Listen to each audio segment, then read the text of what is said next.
সেদিন ছিল পুটুনের স্কুলের ফুড অ্যান্ড কালার ফেস্টিভ্যাল, আর রাহুলের যেহেতু অফিস ও ছুটি নিয়েছিল সেই জন্য ও রেডি করিয়ে দিচ্ছে, আমি এখন দিয়ে আসবো।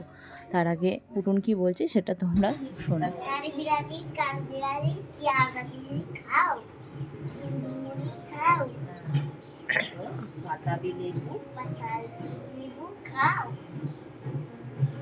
তারপরে বলো।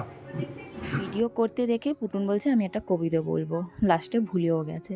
তো যাই হোক, ওকে তো স্কুল পৌঁছে দিয়ে এসে তারপরে আমি আর রাহুল বেরিয়ে গিয়েছিলাম। রাহুলের ডক্টর দেখানো ছিল, যে কারণে ছুটি নেওয়া। ডক্টর দেখিয়ে এখন আমি যাব হচ্ছে মামা বাড়িতে, কারণ ওই যে আমাদের কালী পুজো হয়েছিল সে উপলক্ষে মামা বাড়িতে খাওয়া দাওয়া হয়। তো মা তো ওখানেই আছে, আর এসে দেখছি সবাই সবার কাজে মানে লেগে গেছে। আর পুটুনকে যেহেতু স্কুলে দিয়ে এসেছিলাম তোমরা তো দেখেইছো, তো স্কুলে দিয়ে আসার টাইম মানে নিয়ে আসার টাইম হয়ে গেছিলো, তাই আবার আমরা ওকে নিয়ে আসতে চলে গেলাম। আর সেদিনকার জানো তো বিভৎস গরম ছিল, এত গরম ছিল মানে কি বলবো, কিছু বলার নেই। তো ওকে এখান থেকে নিলাম, মানে স্কুল থেকে নিলাম, দেখতেই পাচ্ছ। এখন যাব মামা বাড়ি।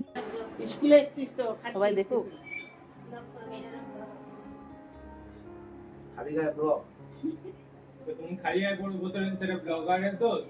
এই যে ভদ্রলোক বসে বসে আমার ছেলের টিফিন খাচ্ছে, উনি হচ্ছে আমার মামা। তো কী আর বলবো, কমেডিয়ান। তো বসে বসে খাচ্ছে, সেই নিয়ে এখন আমাদের হাসাহাসি মানে মজা ঠাট্টা চলছিল। তারপরে পুটুনকে খাওয়াতে বসেছি, এদিকে পুটুনকে না খাওয়াতে বসলে আমার দাদার ছেলেও বসবে না। তো ওই জন্য পুটুনকেও খাওয়াতে বসিয়ে দিয়েছি, ওকে খাইয়ে দাইয়ে রাহুলকে খেতে দিলাম। আর মামা করেছিল চিকেন, মামার হাতের চিকেনটা কি বলবো, এত দুর্দান্ত হয় যে এত খেয়ে নিই যে কোল্ড ড্রিঙ্কস না খেলে খাবারটা নামবেই না। তারপরে দেখো এদিকে আমরাও খাওয়া দাওয়া করে নিলাম।